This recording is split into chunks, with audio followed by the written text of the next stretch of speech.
You know that feeling, waking up, and you're already exhausted, like before your day even really begins. Oh, yeah. That endless to-do list just looming over you, the phone buzzing constantly with notifications, and just this sense that you're always running on empty, no matter how hard you push yourself. And it's more than just, a bad day or even a bad week.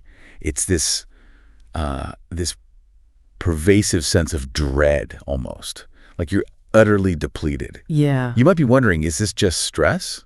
Or is it something, I don't know, deeper, more insidious maybe? That's the key question, isn't it? When I first started noticing this pattern, in myself and hearing it from others, I just thought, we have to talk about this. Absolutely. It's so widespread. So today, that's exactly what we're doing. We're taking a really deep dive into something so many of us experience, but maybe don't fully get. Workplace burnout. We're going to unpack its hidden signs, look into its roots, which are surprisingly complex, actually. Some things might genuinely surprise you. Yeah, the causes aren't always obvious. And most importantly, we want to arm you with some real actionable strategies. Wow. Things you can actually do to reclaim your energy, your focus, and, your peace. Practical steps. That's crucial. Yeah, this isn't just theory. We're talking about real shifts you can potentially make, like right now. And what's fascinating here is that burnout isn't just about working really hard. That's a common misconception. Right. It's not just long hours. Not solely, no. It's more like the slow erosion of our well-being, a subtle leaching away of our vital energy. And it often goes unnoticed, until it's become a pretty significant challenge, a real undeniable problem. Creeps up on you. Exactly. So we'll explore how recognizing those early signals is probably the most critical first step. Because as we've seen countless times, when burnout goes unchecked, it just gradually strips away our sense of agency. Our joy, sometimes even our identity. It pushes us down this slippery slope towards, profound emotional and mental exhaustion. Wow. It's like a silent epidemic in many workplaces. So whether you're out there battling that chronic fatigue, the kind where sleep doesn't even seem to help. The unrefreshing sleep. Yeah. Or you're wrestling with this new kind of unsettling irritability, snapping more often. Little things get under your skin. Exactly. Or maybe you're just feeling utterly overwhelmed by the sheer demands of your job. Stick with us. Yeah, we've got insights to share. We're here to cut through the noise, bypass the superficial advice and give you those vital nuggets of knowledge, the stuff that can make a real tangible difference in your daily life. Actionable intelligence. And we'll sprinkle in some surprising facts, promise, and just enough humor to keep you hooked because, hey, even serious topics deserve a little light, right? Definitely helps. Okay, so let's start right at the foundation. We often throw around the term burnout and stress, almost like they mean the same thing. Right, interchangeably. But they're really distinct, aren't they? Stress, that can be temporary, right? Like that rush of adrenaline when you've got a deadline or some big challenge. Yeah, stress can even be motivating sometimes in short bursts. It gets you going. But burnout, that feels like a completely different beast altogether. You mentioned it's a gradual process, not something that just hits you overnight. Precisely. You've absolutely hit on the key distinction there.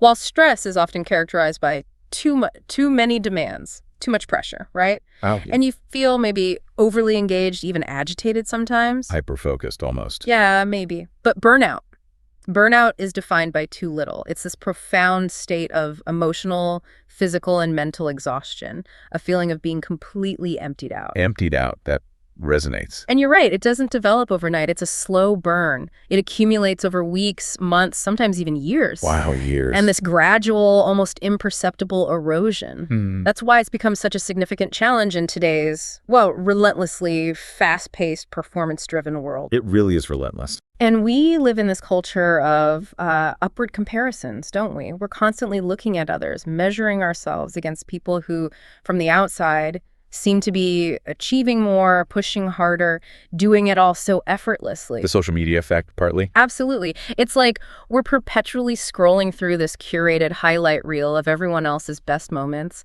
and that can leave us feeling, perpetually inadequate, like we're constantly falling short. Yeah, that pressure is immense. And then, to compound that, far too often, we find ourselves buried under this growing mountain of work, often with little to no real institutional support from our organization. Feeling alone with it. Exactly. It's a recipe for profound, prolonged depletion. Just wears you down. That makes total sense. Feeling like you're constantly playing catch up in this impossible race, especially when you feel like you're doing it totally alone. Yeah, that is bound to lead to this kind of exhaustion. So that leads us to the really crucial question. Are you, listening right now, experiencing burnout? Many of us know the common signs, but let's just quickly confirm them and then maybe dig into the subtleties that make them so insidious. Good idea. What stands out to you from these common indicators? Do any of these really resonate with your own experience? It's a powerful question to ask yourself, honestly, because the subtle whispers of burnout often start long before they become a scream. Right. Catching it early. That's the key.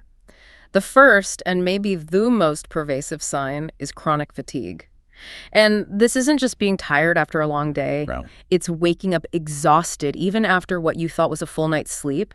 Your battery just never seems to recharge fully. Ugh, I know that feeling. It's that feeling of having this permanent cloud of weariness just hanging over you. Right. It signals that your body and mind really aren't recovering no matter how much rest you try to get.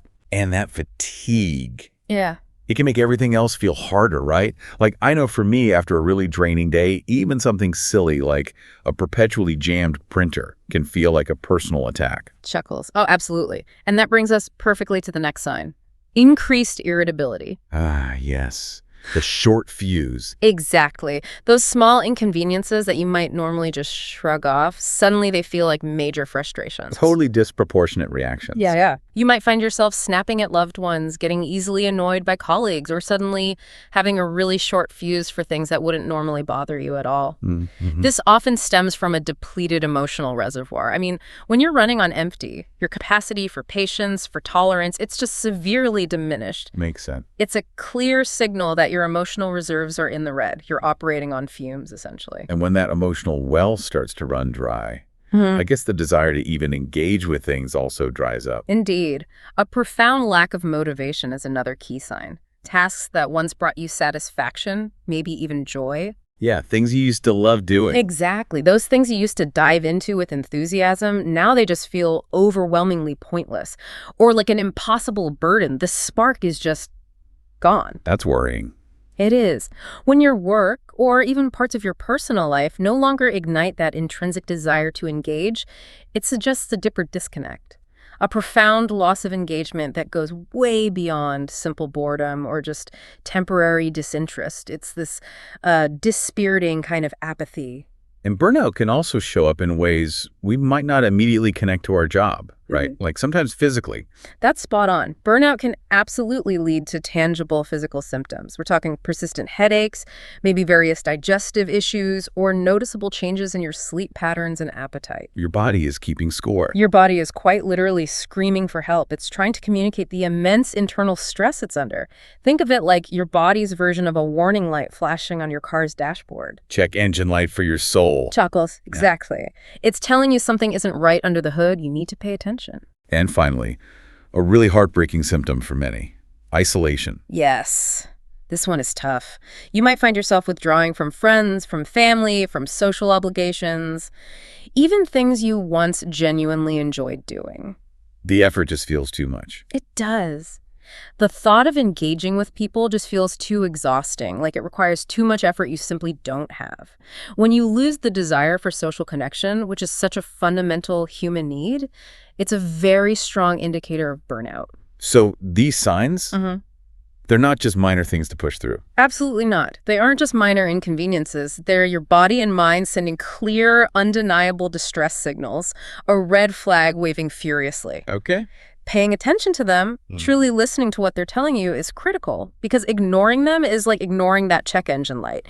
You're just hoping for the best while potentially causing much bigger damage down the line. The consequences can be severe. Severe and far-reaching, yes. Yeah. Okay, so we've identified what burnout feels like, those sneaky ways it can manifest. Now, let's unpack this a bit. What exactly is fueling this fire? What are the common causes of job burnout that push us into this state of utter depletion? It seems like it's often a complex mix, right? Not just one thing. It absolutely is a confluence of factors, rarely just one single culprit. One major sort of foundational contributor is often a pervasive lack of control. Lack of control. Okay. This means not having much say in crucial aspects of your job. Things like your schedule, maybe the specific assignments you get, or the overall workload you're expected to handle. Feeling like you're just a cog. Exactly. It can also stem from lacking the necessary resources, whether that's the right tools, proper training, or even just enough time to do your work effectively. When you feel like you have no genuine agency over your output or your process, it's incredibly draining. Yeah, I could see that. It just chips away at your sense of autonomy, your sense of competence. That makes perfect sense. Feeling powerless over your day-to-day professional life. That's bound to be frustrating, demoralizing even. But beyond the sort of structural stuff, what about the human element? How do our interactions with colleagues and bosses feed into this? Great question. And what about when you're not even sure what's expected of you? That must be stressful. Ah, yes, the dreaded lack of clarity about what's expected. That is a huge factor. If you're constantly uncertain about what your boss expects or what your colleagues need from you, or even where your role truly ends and somebody else's begins. Yeah, where are the lines? Exactly. It creates this perpetual state of anxiety. You're never quite sure if you're doing a good job or even what good looks like in that context, and that actively erodes your sense of competence and confidence. Like trying to hit a moving target in the dark. That's a perfect analogy. Exhausting and ultimately demoralizing. And you're right, interpersonal dynamics at work can certainly make things exponentially worse. Conflicts with others can be incredibly draining. They can turn the workplace from ideally a collaborative environment into this sort of low-level battleground, whether you're dealing with, say, an office bully or feeling like coworkers are actively working against you, or maybe you have a micromanaging boss who's over-involved in every tiny detail. A micromanager? These conflicts just add immense job stress. They constantly deplete your emotional energy, leaving you feeling on edge all the time. And what's really fascinating, and maybe counterintuitive for a lot of people, is that both extremes of workload, like whether you're totally drowning or you're bored to tears, both can actually lead to the same place. Yeah. Burnout. You're touching on a really interesting point there. It's like the Goldilocks principle of workload. Being overwhelmed by demands where you simply cannot keep up, feeling like you're constantly treading water. That's an obvious path to burnout, right? I don't think so. But conversely, being bored by a monotonous job that offers no challenge, no stimulation, no real opportunity for growth, that also requires excessive energy just to stay focused, just to stay engaged. Fighting the boredom. Exactly. When you're overwhelmed, you're fighting against the clock and the sheer volume. When you're underwhelmed, you're fighting against mental stagnation and that struggle to maintain engagement. Both scenarios are deeply fatiguing, just in different ways. Wow. Okay, so not too much, not too little. Feeling isolated often comes up as well. It's almost like this self-fulfilling prophecy with burnout, where the symptoms make you isolate yourself, and then the isolation fuels the burnout even more. Precisely. A profound lack of support plays a significant, often underestimated role.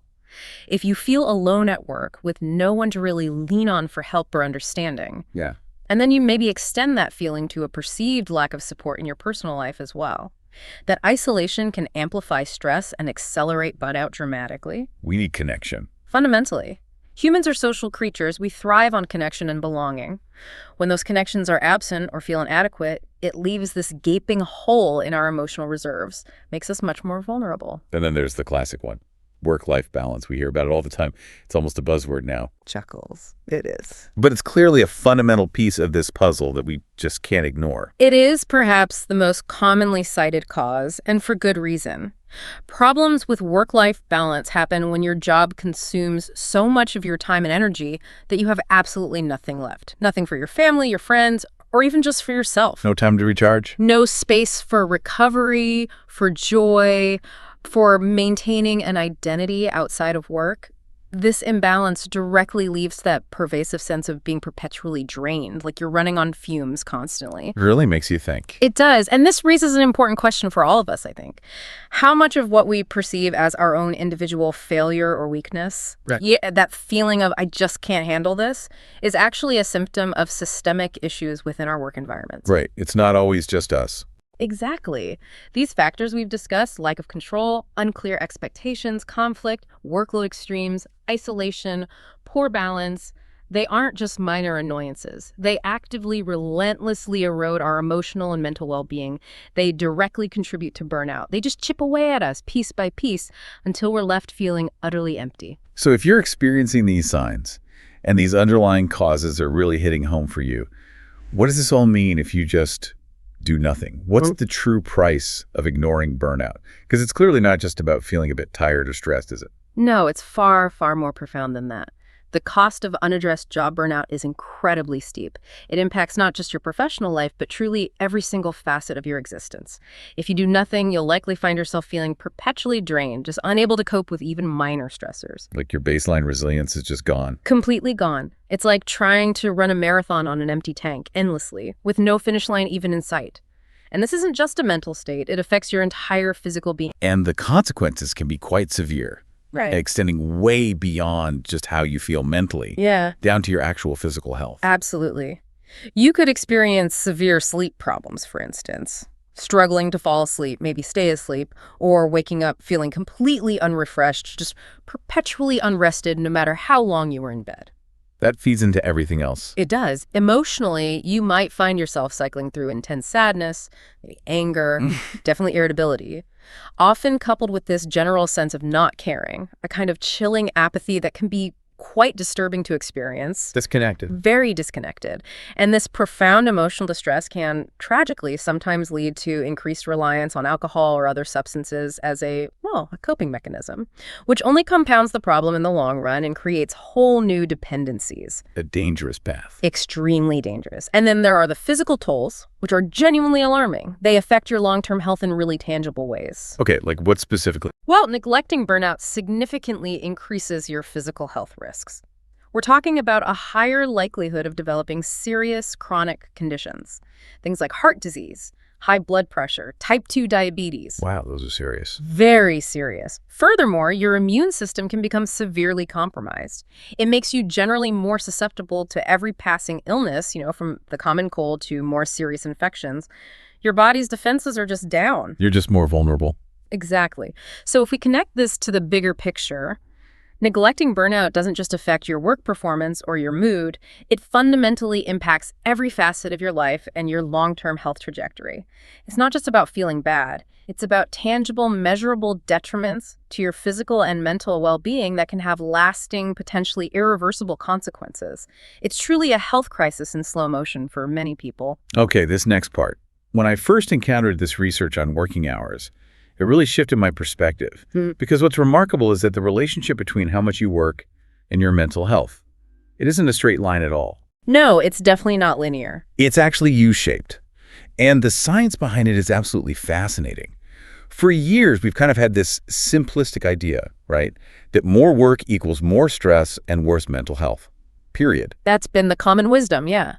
But recent large-scale research gives us a much, much more nuanced picture. It really does. This research, it was based on a really comprehensive national survey. And they used quite sophisticated methods, even looking at things like how automation might indirectly influence work hours to truly dig deep. They wanted to understand the cause and effect link between how much we work and our perceived mental well-being, especially looking at depression. Cause and effect, not just correlation. Precisely. And what they found fundamentally contradicts that simple linear assumption you just mentioned. Mental disorders, specifically depression, actually first decrease as working hours increase. Wait, hang on. So working more initially makes you less depressed. That seems incredibly counterintuitive, like it goes against everything we think we know about stress and overwork. It does sound surprising on the surface, I agree. But it actually makes perfect sense when you consider the benefits that work provides, but only within a certain optimal range. Okay, explain that. Well, within that initial segment of the U-curve, say, going from not working or working very few hours up to a moderate amount, increased working hours can significantly boost an individual's sense of self-worth. Okay, feeling productive, valued? Exactly. You feel more productive, more valuable, more engaged, more purposeful. It can also help maintain moderate social interactions in a work setting, which prevents the kind of isolation that can really contribute to depression. Right, structure and connection. Yes. And of course, it usually leads to higher income, which can profoundly reduce financial stress and significantly improve overall life satisfaction and your access to resources, healthcare, better living conditions. All things that boost mental health. Absolutely. So up to a certain point, work provides structure, purpose, community, and financial security that are genuinely beneficial for mental health. So there's a sweet spot then, a kind of productive equilibrium where work actually enhances your well-being rather than detracting from it. That's exactly it. There's an optimal range. But if you push past that sweet spot, if you cross that invisible line on the U-curve, what happens then? That's where the U turns upwards. The study reveals a very specific turning point. After working more than approximately 48.688 hours per week, remarkably precise, isn't it? Wow, 48.688. That's But the it is. After that point, further increases in working time lead to a positive relationship with depression, meaning beyond that threshold, your mental health actively starts to worsen. So more hours equals more depression after that point. Correct. And what's truly remarkable, almost an endorsement of existing standards, is that this turning point aligns almost perfectly with the International Labor Organization's ILO standard of a 48-hour working week. No kidding. The ILO standard. Yes.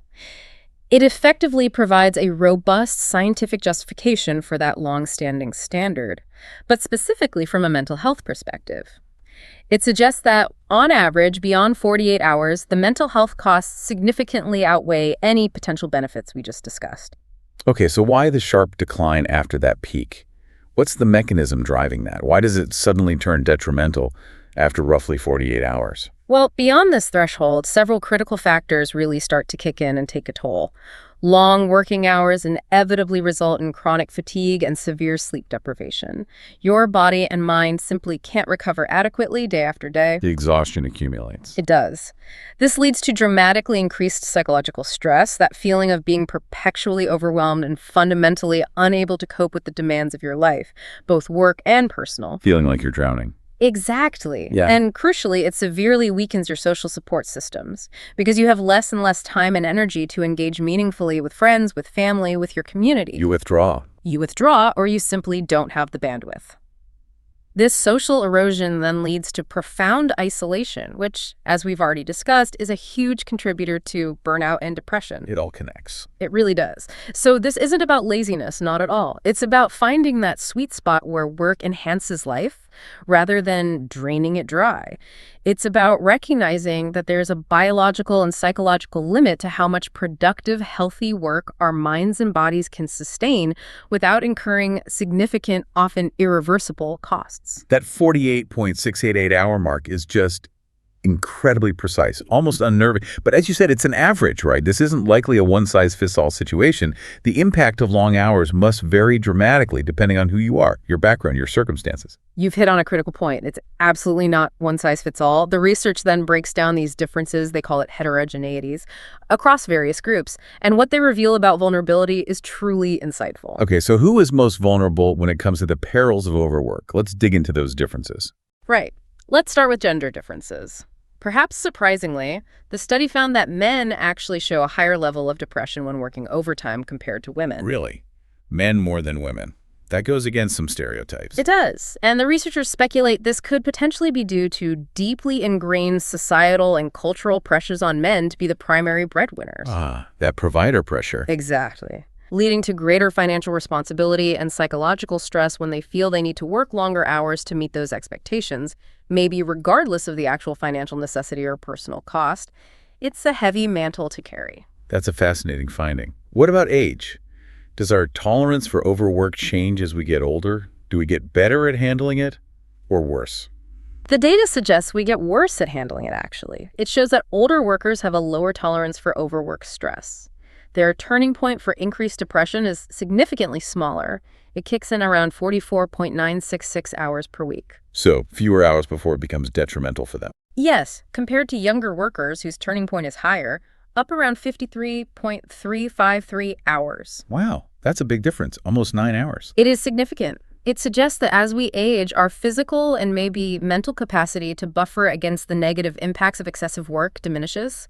Perhaps it's cumulative fatigue over a career, or simply less physical resilience.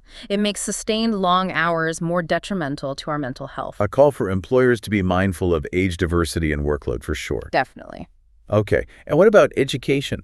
Does being highly educated offer some sort of protection, maybe better coping skills, or does it make you more susceptible? It's a bit of both, actually, which is quite interesting. Highly educated individuals seem to have a smaller turning point. They hit that depressive threshold at fewer hours than less educated individuals. So in that sense, they're more sensitive to working longer. Okay, more sensitive? Yeah. But is there an upside? Yes, here's the nuance. If they manage to stay below their optimal hours, their overall depression level is lower than less educated counterparts working similar optimal hours.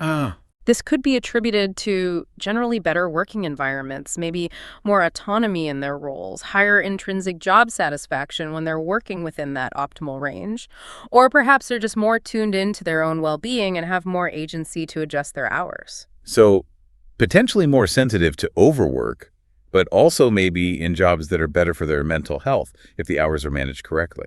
Oh. Interesting. What about socioeconomic status? Does wealth act as a buffer? Can you just buy your way out of burnout? Well, not exactly buy your way out, but it certainly helps. For those with higher socioeconomic status, the research indicates they experience lower levels of depression even after exceeding those optimal working hours. So the negative impact is less severe for them.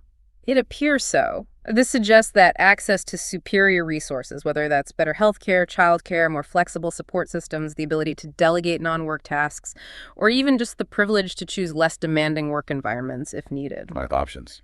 Options, exactly. And perhaps more effective social support networks. All these can act as significant buffers against the mental health toll of long hours. They simply have more tools, more resources at their disposal to mitigate the negative effects and recover more quickly. That's a powerful point about the privilege that comes with resources. Mm. Are there also regional differences, or maybe differences based on migration status?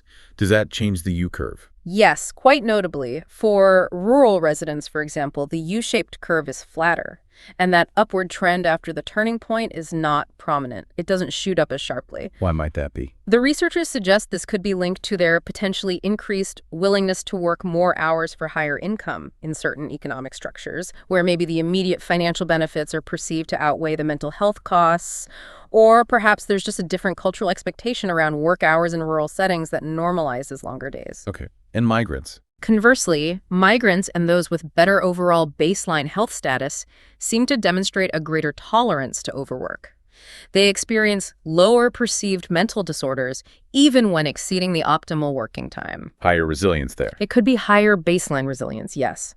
Or perhaps different motivations and priorities for working, like supporting family back home, which can provide a powerful sense of purpose that acts as its own kind of buffer against the stress. Wow. It's clear that individual circumstances really do significantly alter this relationship between work hours and well-being.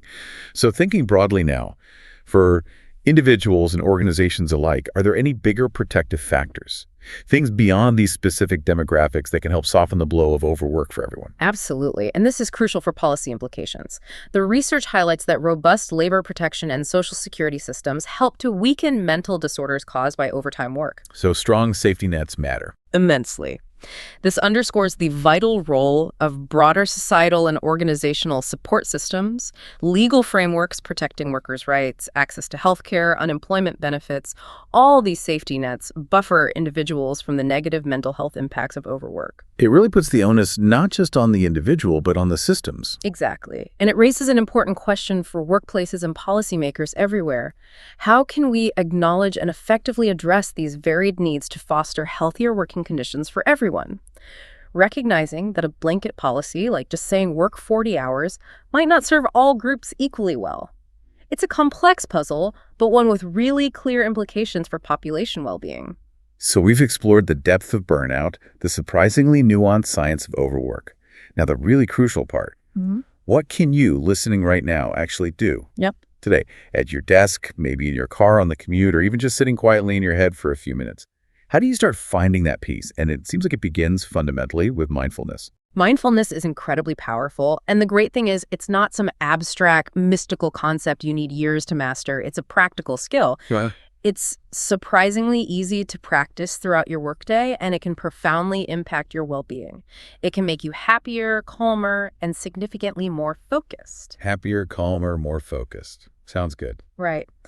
The core insight here is that mindfulness isn't really about doing more, but about being more present.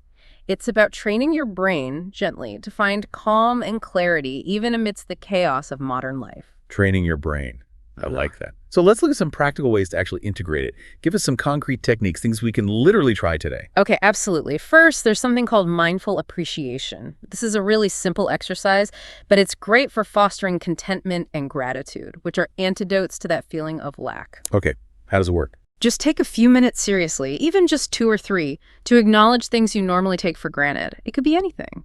Your cozy comforter you left this morning, your car that reliably gets you where you need to go, your sweet cat waiting at home, or even something as simple as the amazing space heater near your desk on a chilly day. The little things. The little things.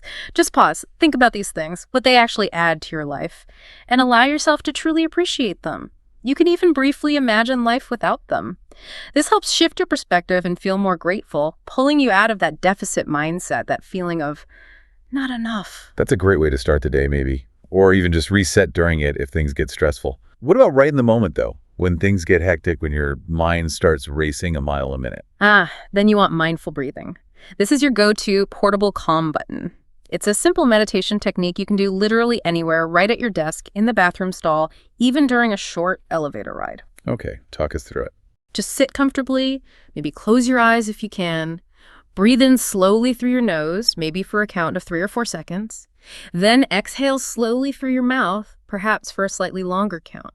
The real key is to focus. Just on the breath. Exactly. Don't think about anything else except your breathing, the sensation of the air entering and leaving your body, maybe the rise and fall of your chest or abdomen.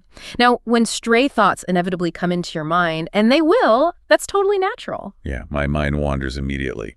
Everyone's does. Just acknowledge the thought without judgment, like, thinking, and then gently guide your focus back to your breath. Start with just 2 or 3 minutes. Maybe gradually build up to 5 or 10 minutes if you can. Use shorter sessions for quick resets during the day, and maybe longer ones to begin or end your workday. Okay, portable calm button. I like that. And we often hear about the importance of taking breaks. But how does that tie into mindfulness? Isn't it just about, stepping away from the computer screen for a bit? It's more than just stepping away. Your brain genuinely gets foggy when you're intensely focused on one task for too long without interruption. Taking breaks actually helps you maintain a state of mindfulness by giving your brain a little reset. A mental palate cleanser. Precisely. Even just a few minutes walking away from your desk, doing a quick stretch, looking out the window at something distant can help your brain digest information, maybe consolidate learning, and renew its focus. Those long, uninterrupted stretches of work can actually decrease your productivity and make you more prone to errors. Counterintuitive, but makes sense. So a short mindful break isn't a luxury, it's actually a strategic move to optimize your mental performance and your well-being. Think of it like hitting the refresh button on your internal browser. Okay, refresh button. Got it. Now, I'm definitely guilty of this next one. Rushing through tasks just to get to the next thing on the list, trying to clear the decks. How can mindfulness help there? The tyranny of the to-do list. That's where mindful immersion comes in. And it can be truly transformative. You have to consciously counter that urge to rush. Easier said than done. Chuckles. It takes practice. But when you're engaged in a task, any task, try to let go of everything else except the feeling of what you're doing in that very moment. Instead of worrying about how quickly you can finish it to move on, stop and try to savor the moment. Savor. Writing an email. Well, maybe not savor the email itself, but feel the keyboard beneath your fingers. Notice the words appearing on the screen. If you're drinking coffee while doing it, truly taste the coffee. Make a conscious decision to focus on the physicality, the details, the sensory experience of doing the task. Don't allow your mind to wander off to your inbox or the meeting you have later.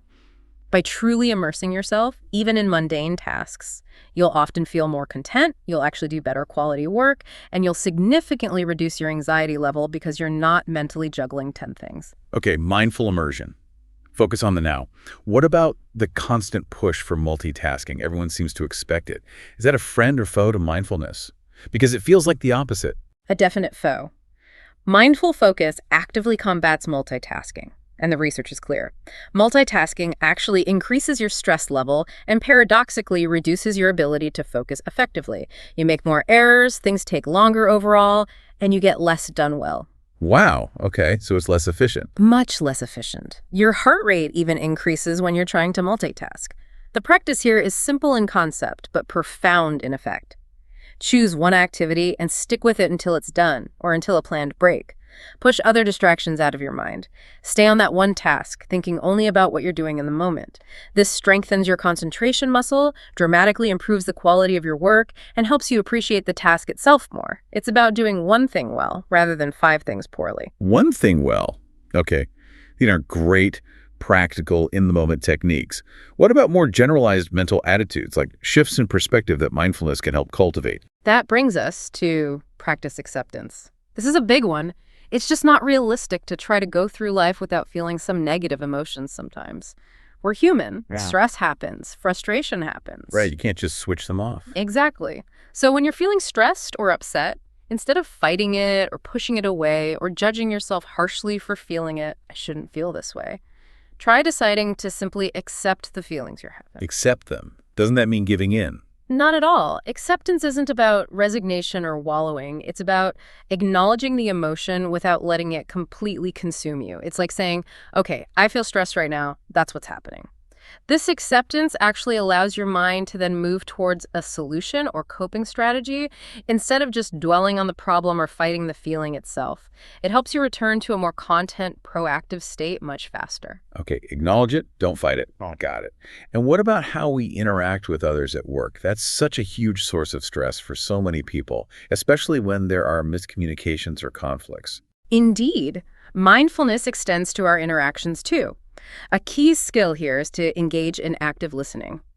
This is vital for all areas of your life, not just the office, and it's a cornerstone of healthy relationships and therefore reduced stress. Active listening. What does that really mean in practice? It means giving your undivided attention.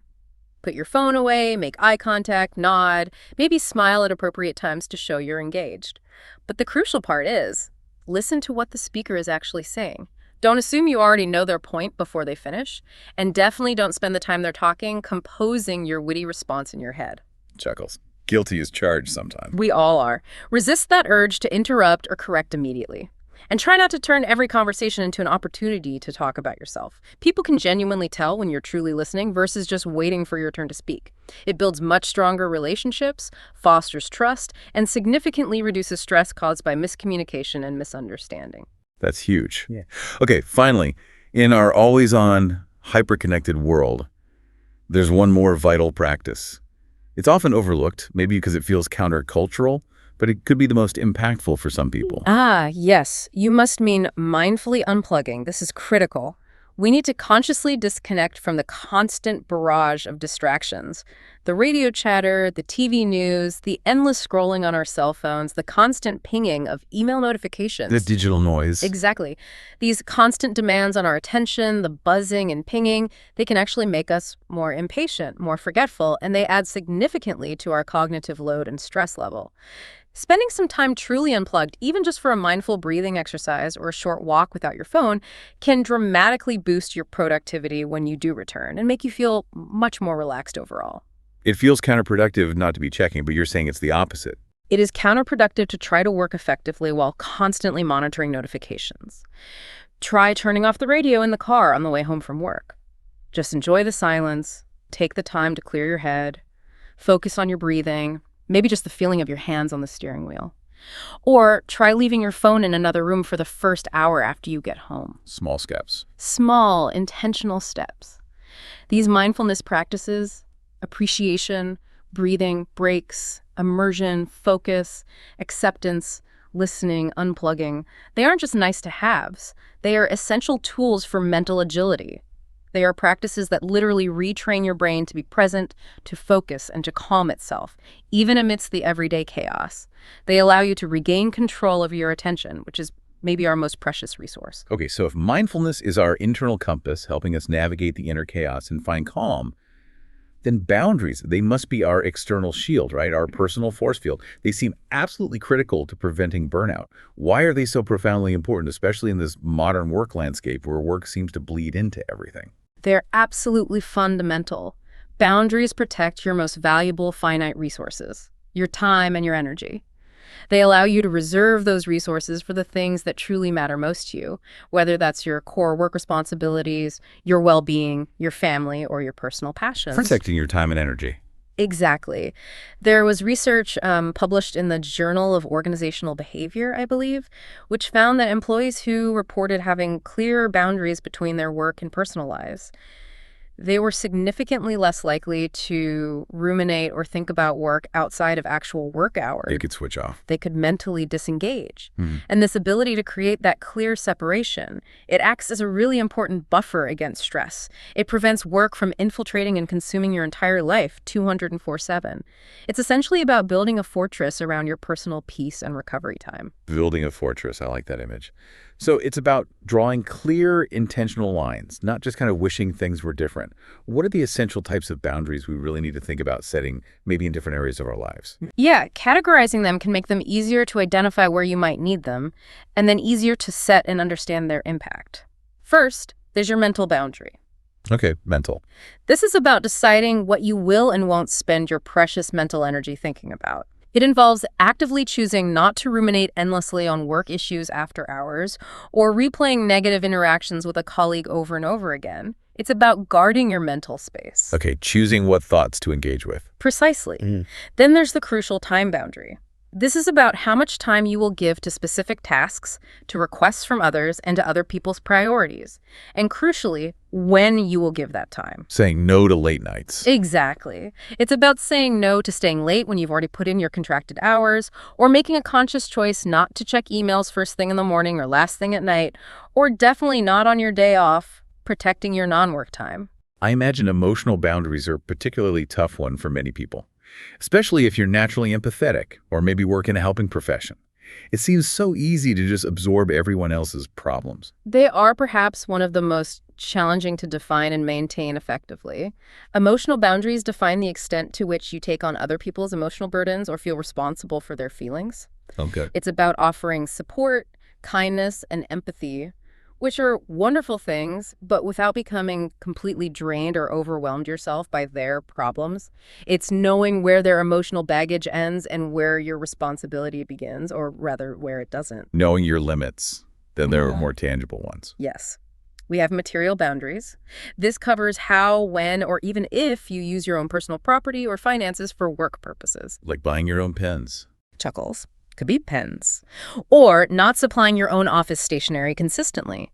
Not paying for client lunches out of your own pocket if it's clearly a company expense. Or refusing to use your personal phone for work calls extensively without reimbursement or a company phone. Protecting your wallet and possessions. And personal space. Yeah. That's vital for just feeling comfortable and safe at work, but maybe often overlooked. Yes. Your physical boundary defines your personal space, who is and isn't allowed in it, and in what ways people are allowed to physically interact with you. It's about respecting your own comfort zone, your personal bubble in the workplace, and maintaining it. Right. And conversations, too. Absolutely. There's the conversational boundary. This dictates the topics you will and won't engage in at work, or maybe the time you will and won't engage in certain conversations. This helps prevent you from getting pulled into unproductive gossip, endless political debates, or being forced to discuss personal matters you'd really rather keep private. Steering clear of the drama. Essentially, yes, protecting your focus and your peace. And the big one, the elusive yet absolutely critical home life boundary. It sounds so simple, but it's often the first one to just crumble under pressure. This one is absolutely crucial for long-term well-being. It's about what you will and won't allow to interrupt your time with your friends or family. Protecting that sacred personal time, whether it's your evening meal together, weekend activities, your kids' bedtime routine, or your actual vacation time. This is where your identity outside of work gets to breathe and be nurtured. So important. Any others? Just a couple more key ones. There's the role boundary. This is about being really clear on what you will and won't do when delegating work to others, or maybe when others try to delegate to you inappropriately. It's about defining your core responsibilities and sticking to them, not taking on everyone else's monkeys. Not your circus, not your monkeys. Facts don't. Chuckles. Exactly. And finally, in this ever-connected digital age, the social media boundary is increasingly vital. Are you expected to use your own personal social media accounts for work promotion? If you're responsible for managing company social media, will you keep those apps on your personal phone, constantly blurring the lines between your personal and professional life? Setting clear rules around this is key. Wow. Okay. Thinking about boundaries in all those specific categories is really helpful. It gives you a framework. But knowing what boundaries are is one thing. Actually setting them in the moment when you're put on the spot by a boss or a colleague, that's another challenge entirely. It really is. That's where the rubber meets the road. So what does this all mean when you're actually faced with a request or a situation that pushes your limits? Can you give us some practical examples, like actual words we can use, what to say and how to say it effectively, but also professionally? Absolutely. Having a few go-to phrases ready in your back pocket can make all the difference. It empowers you to respond thoughtfully rather than just reacting emotionally or giving in automatically. Okay, give us some scripts. Let's say you're going on holiday, time with family, but there's a risk someone might contact you about an important project. How do you handle that proactively? Okay, good scenario. You can proactively set the boundary before you leave. You could say something like, I know you can appreciate that time with family is really important to me and that I won't be contactable while I'm away from start date to end date. However, if you have any urgent questions about Project X during that time, my colleague Joe Bloggs is fully up to speed and will be able to cover while I'm away. I've already briefed him on anything critical. Okay, that's clear, firm, but also helpful. It offers a solution. Exactly.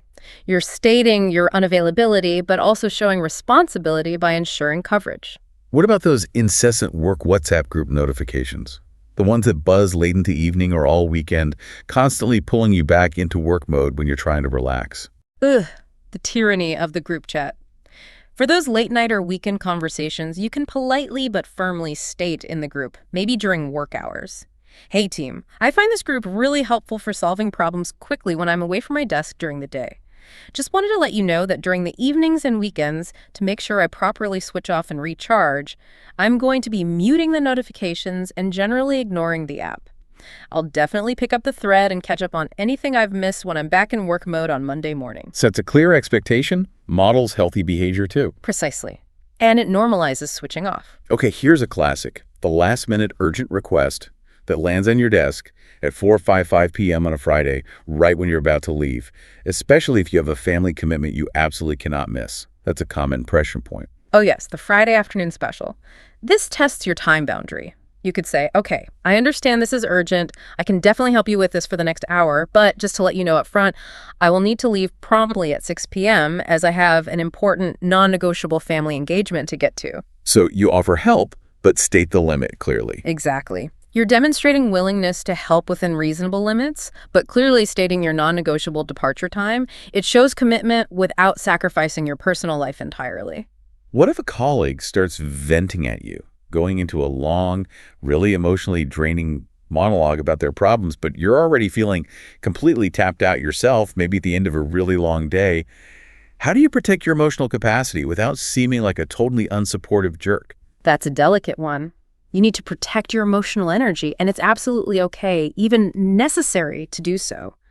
A kind but firm response could be something like, wow, I'm so sorry you're having such a hard time. I can really hear that you're struggling right now. However, just being honest, I don't think I have the emotional capacity to really process this fully with you right now. It's been the end of a very long day and I'm feeling quite exhausted myself. Could we perhaps pick this up tomorrow morning when I'm more refreshed and can give you my full attention? Or maybe would you prefer I suggest someone else in the team who might be in a better space to listen right now? Validates their feelings, but sets a clear boundary around your current capacity. Offers an alternative too. Yes. Honesty delivered kindly is usually appreciated. Okay, what about those unspoken rules, those subtle pressures? Like maybe there's a culture of not claiming legitimate hospitality expenses, even if it's an expectation that you take clients out and you end up covering it out of your own pocket. Ah, the unwritten rules that cost you money. This hits your material boundaries and professional expectations. It's crucial not to let these drain your personal finances. You can state, perhaps to your manager or finance department, just to ensure proper accounting and fairness moving forward, I will be submitting claims for any lunches or dinners that I'm expected to have with prospective clients as part of my role. Alternatively, if that process is too cumbersome, perhaps the company could provide me with a company credit card or maybe arrange to pay the restaurant directly in advance for these specific client engagements. Puts the onus back on the company system, makes it professional. Exactly. It makes it clear you expect reimbursement for legitimate work-related expenses, shifting the burden back to the organization where it belongs. Okay, last one. For people in freelancing, consulting, creative fields, being asked to work for free or just pick your brain endlessly without compensation, that's a constant battle. How do you politely but firmly say, nope, not doing that for free, while still trying to maintain a professional relationship? Oh, this is incredibly important for self-worth and basic financial sustainability, especially for independent workers. You have several effective options, depending on the situation. You could ask directly, "Thank you for reaching out with this opportunity. Could you please confirm if this is a paid opportunity?" Puts the ball in their court. Yes. Or a more direct approach might be, "I really appreciate you thinking of me for this. It sounds interesting. However, I'm currently not taking on unpaid work at present, as my schedule is quite full with my existing paid projects." Clear and professional. Or if someone is trying to just pick your brain for free advice via DMs or email, you can offer a path to paid help. "I actually charge a flat fee for providing this kind of specialized advice, so I'm unable to answer detailed questions like this via direct messages. Here's a link to my calendar if you would like to book a paid consultation call with me where we can dive deeper." Channels it into your actual service offering. Precisely. My personal favorite, which combines appreciation with clarity, especially if it's like a request to speak at an event for free, is something like, "Thank you so much for reaching out to me and considering my expertise for your event. I'm genuinely flattered. I know you'll appreciate that as a professional in this field, I don't typically work for free. If you do manage to secure a budget for speakers for your event or project down the line, please don't hesitate to get back in touch. I'd potentially love to collaborate then." Polite, appreciative, but absolutely firm on the no free work boundary. Exactly. And all this really raises an important question for reflection, doesn't it?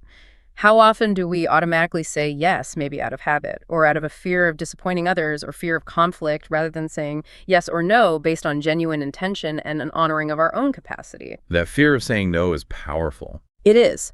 But saying no or setting a boundary isn't about being unhelpful or difficult. It's about honoring your own capacity, protecting your well-being, and ultimately ensuring you can actually show up effectively and sustainably for the things that truly matter in your life. It's a powerful act of self-preservation and self-respect. Okay, so beyond the boundaries, our external shield and the in-the-moment mindfulness, our internal compass. Consistent self-care seems like the long game strategy, right? It's about building up that inner reservoir so you actually have something to draw from, rather than just constantly running on fumes and waiting for the tank to hit empty before you do anything. Absolutely. Think of these as the non-negotiables, the foundational elements for preventing burnout in the first place and for sustaining your well-being over the long haul, regardless of what your work demands. The foundations. Yes. And the critical insight here is that these pillars aren't just about feeling good in the moment like pampering. They are intentional acts of self-preservation. They are about building the inner resilience that modern work, frankly, often tries to strip away. Your well-being isn't some kind of reward you get after you're productive. It's the fundamental foundation for sustained productivity and actually having a flourishing life. Well-being as the foundation, not the reward. I like that. So what are these fundamental pillars? What truly fuels that inner reservoir? First and foremost, perhaps the most basic, is sleep. We generally aim for 7 to 9 hours of quality rest per night. That's what most adults need for proper physical and cognitive recovery. The magic 7 to 9 hours. Right. But here's a crucial insight that often gets missed in the conversation. The consistency of your sleep hours and your bedtime is found to be just as important for our health, maybe even more so in some ways than the total number of hours slept. Consistency over quantity sometimes. Or at least equally important. Even if you find you can only realistically manage 6 or 7 hours each night, try really hard to make it the same 6 or 7 hours. Going to bed and waking up around the same time every day, yes, even on weekends, as much as possible. The weekend lion trap. Chuckles. Exactly. That regularity helps regulate your body's natural circadian rhythm, which is absolutely vital for mental clarity, mood regulation, energy levels, and overall physical health. It's like training your body to know when it's time to rest and recover and when it's time to be alert and active. Okay, so aim for enough sleep, but really prioritize consistency. Got it. And I know nutrition plays a huge role in our energy levels, beyond just avoiding that 3 p.m. slump. Absolutely. Nutrition plays a massive role in both our physical energy and our mood stability. Eating balanced meals, making sure you get a good mix of lean proteins, healthy fats, and fiber-rich carbohydrates helps to stabilize your blood sugar levels. Avoid this sugar roller coaster. Precisely. Stable blood sugar means stable energy levels throughout the day, and it significantly reduces irritability.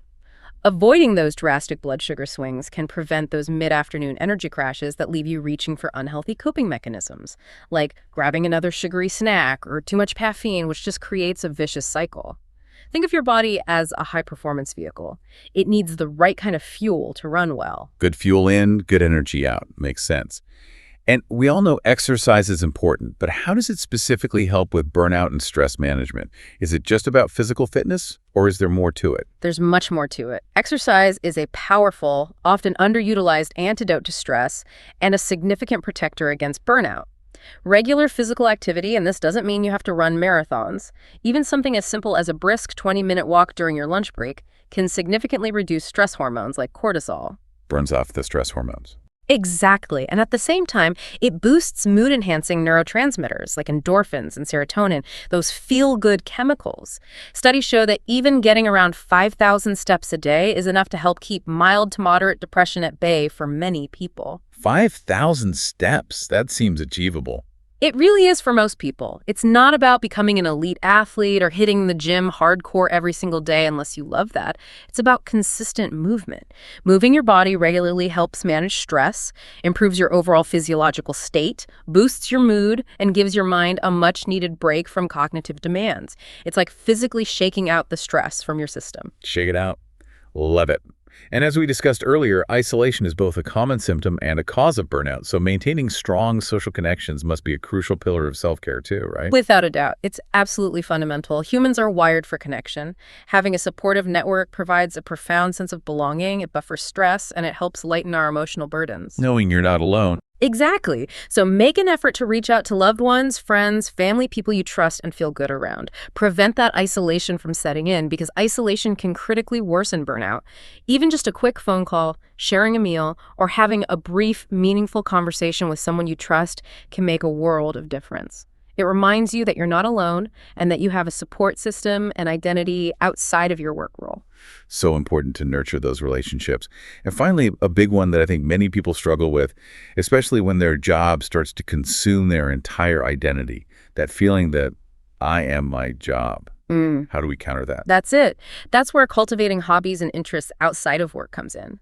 It is absolutely vital to have an identity, to have interests that exist completely independently of your job title or your employer. Something that's just for you. Exactly. Engage in activities that bring you genuine joy and fulfillment, things you do just because you want to. These are what positive psychologists sometimes call low-stakes flow states. Low-stakes flow states. Tell me more. These are activities where you get so completely immersed that time seems to disappear. They bring you genuine pleasure and require sustained focus, but crucially, without the high-stakes pressure of work deliverables or external expectations. Okay, examples. Think of things like painting, playing a musical instrument even badly, gardening, trying a new recipe just for fun, building model kits, learning a new language purely for interest, doing a puzzle, maybe a craft like knitting or woodworking, anything where you get absorbed. Getting lost in something enjoyable. Yes. When you are fully absorbed in something you love, something that's just for you, you literally don't have the mental bandwidth to worry about work emails or deadlines. It's a powerful mental escape hatch and a way to nourish your soul, to remind yourself you're more than just your job. And this reinforces that crucial mantra, and I really want you, listening, to say it with me, maybe even out loud if you can. Your job is not your identity. Your job is not your identity. It's such a powerful, necessary statement to internalize, isn't it? So, thinking about all these pillars, sleep, nutrition, exercise, connection, hobbies, what does this all mean for your ability to show up as your best self? Not just at work, but in your whole life. It means everything. These pillars aren't just about feeling good. They're about empowering you to function at your optimal level, physically and mentally. They're about protecting your core self, your energy, your spirit, from being completely consumed and depleted by the demands of life and work. They build that resilience we keep talking about. Okay, so we've covered mindfulness for inner calm, boundaries for external protection, and self-care for building our inner reservoir. Finally, let's touch on two crucial mental strategies that can really help redefine your relationship with work and significantly aid in preventing burnout. These are about internal shifts in perspective and also about leveraging your support network. Right. The first is about actively working to reframe your perspective. This takes conscious effort, but it can be incredibly powerful. Instead of automatically viewing tasks or challenges at work as inevitable burdens or threats, try to consciously look for ways to see them as opportunities. Opportunities, how so? Opportunities for growth, perhaps, for learning a new skill, or maybe an opportunity to contribute something meaningful, even in a small way. This is a subtle but really powerful shift in mindset. Finding the positive angle. Finding the positive angle, or at least a neutral, growth-oriented one. You can also consciously focus on the positive aspects of your job, even the really small ones, a helpful colleague, a moment of satisfaction after finishing a tricky task, a nice view from your window. Acknowledge them, and crucially, break large, overwhelming projects down into smaller, more manageable pieces. Chunking it down. Exactly. Chunking it down makes things feel less daunting and much more achievable. And then this part is key. Celebrate the small victories along the way. Each completed mini-task, each small success builds momentum and fosters a sense of accomplishment, which actively counteracts that feeling of being perpetually overwhelmed and like you're getting nowhere. It's about cultivating an internal sense of progress and agency. Okay, so reframing, focusing on positives, breaking tasks down, celebrating small wins. That's about changing your internal narrative. What's the second strategy? You mentioned it's often the hardest for people who feel this heavy sense of responsibility, the ones who prefer to just power through everything themselves. That's the strategy of asking for help. Yeah. This is so often seen as a weakness in our culture, especially in competitive work environments. But it is, in fact, a profound strength. It shows self-awareness and resourcefulness. A strength, not a weakness. Okay, absolutely. No one should ever feel like they have to handle everything entirely on their own. It's not sustainable, and it's not realistic. If you're feeling overwhelmed, if you're struggling, do not hesitate to seek support. Where can people look for that support? It could mean seeking professional therapy or counseling, which can provide valuable tools and perspective. It could mean talking to a trusted colleague or mentor at work, leaning on friends and family outside of work, or utilizing employee assistance programs, EAPs if your workplace offers them.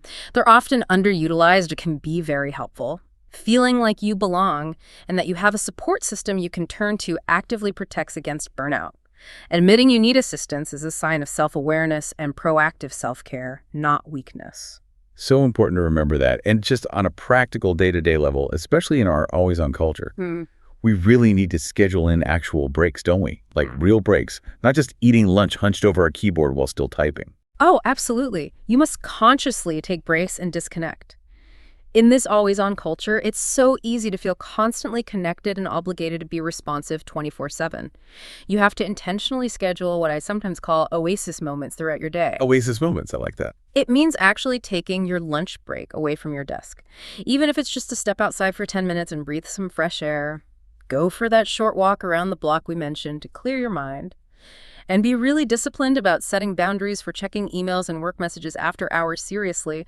The work will still be there in the morning, 99% of the time. The world won't end if you don't reply at 9 p.m. Exactly. And crucially, plan regular vacations or even just staycations.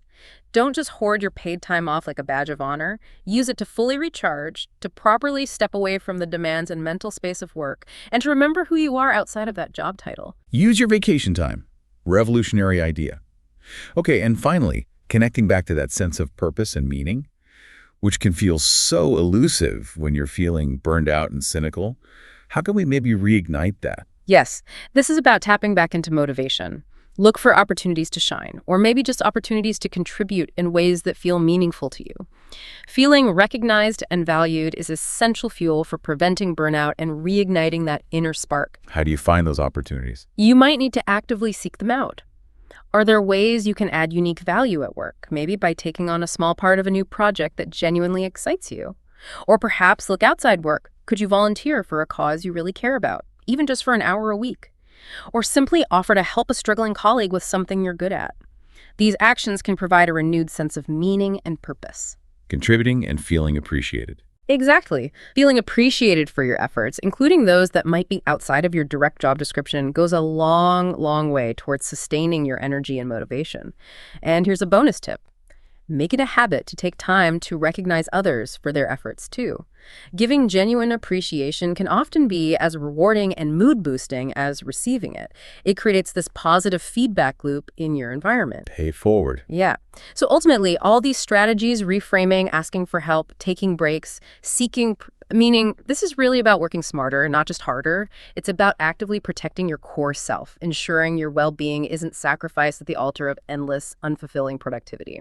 Now, while a lot of this deep dive is rightly focused on individual action, what you can do to protect yourself, it's also absolutely critical to acknowledge that the systemic factors within our workplaces play a huge, often underestimated role in either causing or preventing burnout. That's a crucial point. It can't all be on the individual's shoulders. Right. And surprisingly, maybe technology, which sometimes feels like the very source of our constant connection and overwhelm, can actually be a powerful ally in preventing burnout, if it's wielded correctly by organizations. That's absolutely true. It's not just about what individuals can do. It's about creating an ecosystem of support within the organization. And innovative digital tools, when they're thoughtfully implemented, can genuinely help organizations address this pressing issue of burnout. They can help create a more supportive, more humane work environment. Which ultimately benefits everyone. Exactly. It enhances productivity, fosters innovation, improves retention, and ultimately boosts profitability. These tools can help leaders recognize the early warning signs of burnout across teams, allowing them to intervene proactively rather than just reactively, after someone's already hit the wall. Okay, so how exactly does technology help in practice? What are some specific examples that go beyond just, say, basic project management software? Well, one key area is monitoring workload and time management more intelligently. As we discussed, overwhelming or poorly managed workloads are a primary contributor to burnout. Right, that lack of control and overload. Exactly. So digital scheduling and sophisticated project management tools can assist teams in efficiently organizing tasks, setting much clearer priorities, and transparently tracking progress. But this isn't just for reporting upwards. It allows managers to actually visualize team capacity in real time. You see who's overloaded. Precisely. And then they can allocate tasks more strategically based on employees' actual skill sets, their current availability, even their location or time zone, preventing that undue burden that so often leads to burnout. Imagine being able to see visually on a dashboard that one team member is deep in the red zone for workload this week, and being able to easily reassign a less urgent task to someone with more capacity. That kind of transparency is huge. It's a potential game changer for workload distribution. It optimizes time management for everyone involved, helps employees maintain a healthier work-life balance, and ensures they actually have breathing room for rest and recuperation. So it's not just about tracking productivity metrics. It's about using tech to enable well-being through more intelligent resource allocation. That makes sense. And I know there are also platforms focused directly on mental health support now. How do those integrate into an organizational strategy against burnout? Yes, that's another vital aspect. Yeah. Technology used for directly promoting mental health and well-being. Digital wellness platforms are becoming more common, offering employees access to a whole suite of resources. Things like guided meditation sessions, relaxation exercises, mindfulness training, stress reduction techniques. Available on demand? Exactly. Employees can access them anytime, anywhere, privately, on their own terms. Integrating these tools into the daily workflow, maybe encouraging short mindfulness micro breaks, can help individuals manage stress in the moment, improve their focus, and cultivate a more positive mindset over time. And access to professionals, too. Yes. Furthermore, many forward-thinking companies and even some insurance plans are now offering easier access to virtual mental health counseling services. This allows employees to seek confidential professional support from therapists or counselors, removing significant barriers like travel time, needing to take time off work for appointments, scheduling conflicts, or even just the perceived stigma of walking into a therapist's office. Makes help more accessible. Much more accessible. These platforms ensure that mental health resources are not just theoretically available, but also genuinely accessible and hopefully increasingly destigmatized, fostering a culture where seeking help is seen as normal and supported. Okay, so technology can definitely play a positive role. Yeah. But beyond the tools, what does truly supportive leadership look like in this fight against burnout? It sounds like it requires more than just implementing a new app. It needs a strategic, fundamental commitment from the very top down, right? Not just a once-a-year check-the-box wellness initiative. It absolutely has to be a strategic imperative. Preventing burnout isn't solely an individual burden, it's a shared responsibility. It requires intentional, proactive action and deep accountability from both employees and the organization's leadership.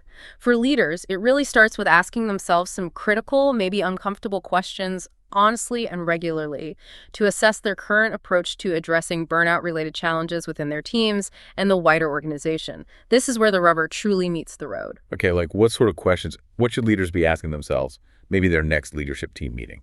Well, first and fundamentally, they must ask, do we genuinely treat employee mental health and well-being as a strategic priority for this business? Strategic priority, not just an HR issue. Exactly. This isn't just about having an annual wellness day or putting up a poster in the break room. It means dedicating consistent resources, integrating mental health metrics into leadership, key performance indicators, KPIs. Tying it to performance. Yes.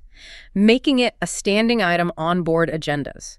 Recognizing explicitly that a thriving, mentally healthy workforce is directly correlated with a more productive, more innovative, and more resilient workforce. It's about leading with both empathy and clear business strategy. Okay. What else should they be asking? What about those negative interpersonal dynamics we talked about earlier? Right. Leaders must then ask, do we effectively address toxic behaviors when they arise?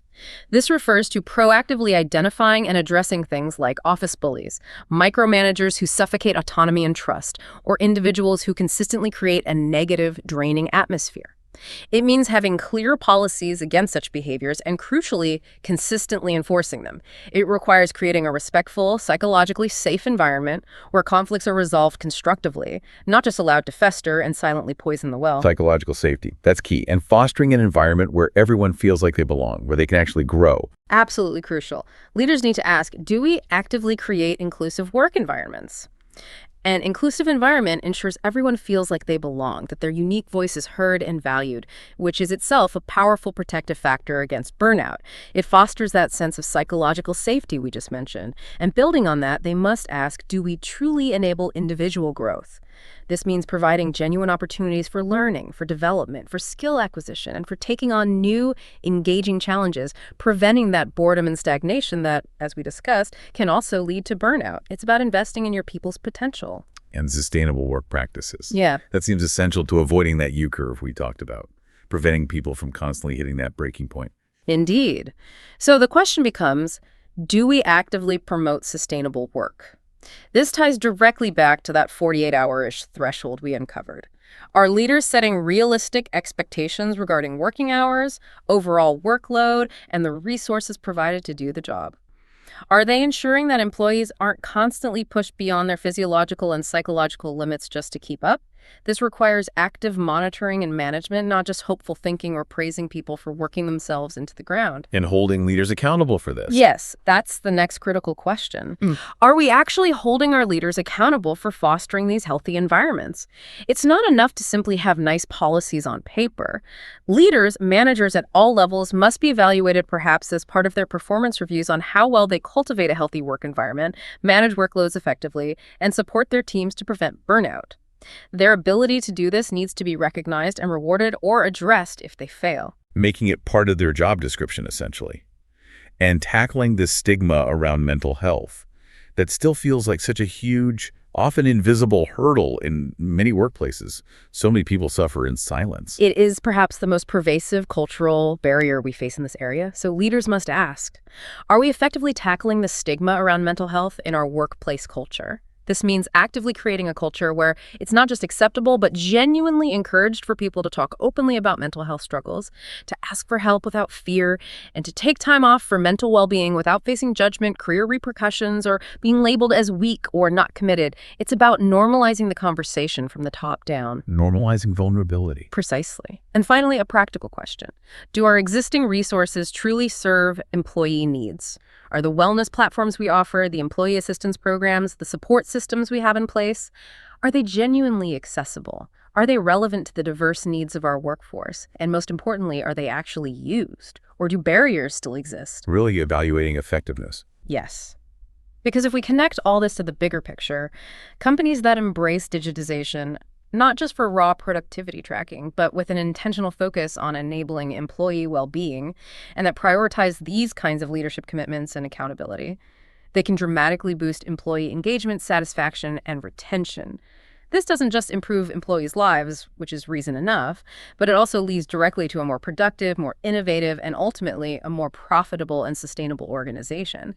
It truly is a win-win for everyone involved when done right. Wow, we have covered so much ground today. We journeyed through those subtle yet often devastating signs of burnout, from that deep chronic fatigue and maybe increased irritability to that profound loss of motivation that can just strip away your joy in work and life. The key early warnings. We uncovered the surprising science behind optimal working hours, understanding that sweet spot around 48 hours for many, but variable before that U-shaped curve of depression really starts to kick in.